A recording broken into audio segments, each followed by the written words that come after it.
Alright, mga kadiskarte, ayan, tayo ngayon ay nagsisindi na ng ating uling. Ayan. So, ginagatungan na natin yung ilalim ng mga kapulot natin mga basura. Ang daming basura dun. Sa baba. Kaya sa nagkalat, yan ang ating igatong. Ayan. Pero ang maganda talagang igatong dito para tuloy-tuloy yung lingas niya. Yung ano, yung gulong. Mga gulong na ano, mga lumang gulong. Siyempre kailangan naman bago. Yun ang magandang iparikit dito kasi malakas ang lingas nun kaya lang wala tayong kuhang ganon, so ito na lang, itong mga ano na to, ayan, itong mga basura, kaya din igatong ng igatong dyan.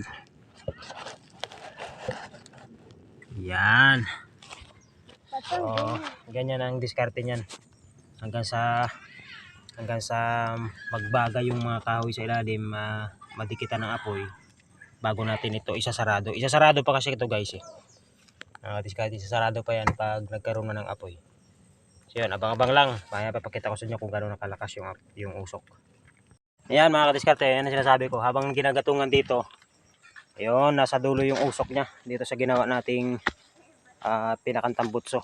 Ayan, so dyan lang siya umuusok ko, kita nyo yung usok. Ayan, dyan lang yan may usok sa dulo na to.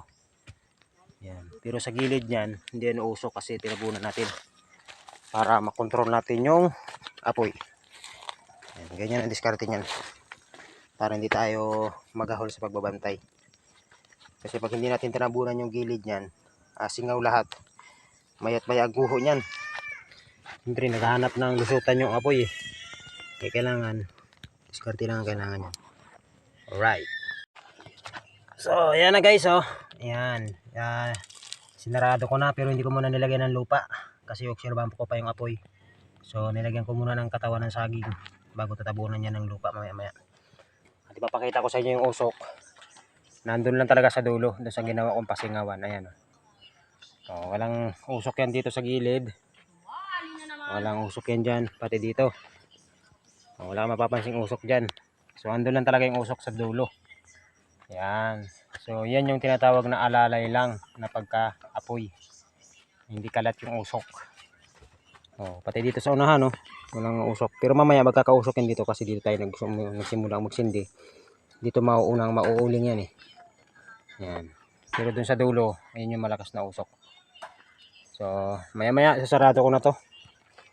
Yan, ito yung pintuan tayo nagatong kanina. Ayan, so ilalak na natin yan. Ang sasarado natin dyan mamaya ay lupa para hindi siya sumingaw kasi oras na may singaw to dito maabo agad, kaya kailangan saraduhan ng lupa.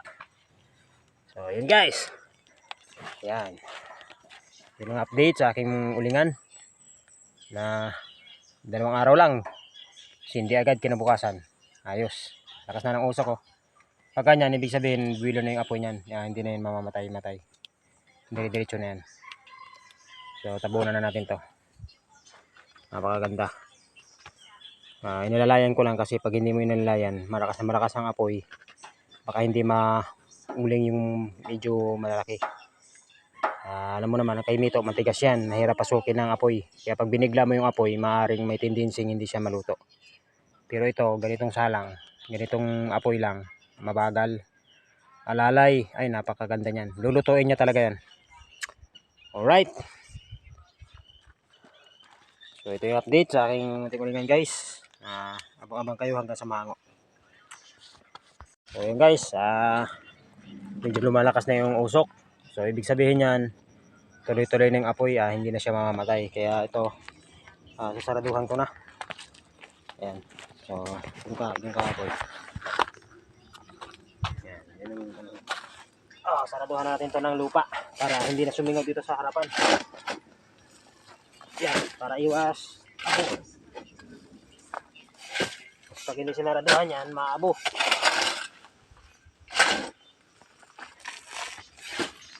Yan.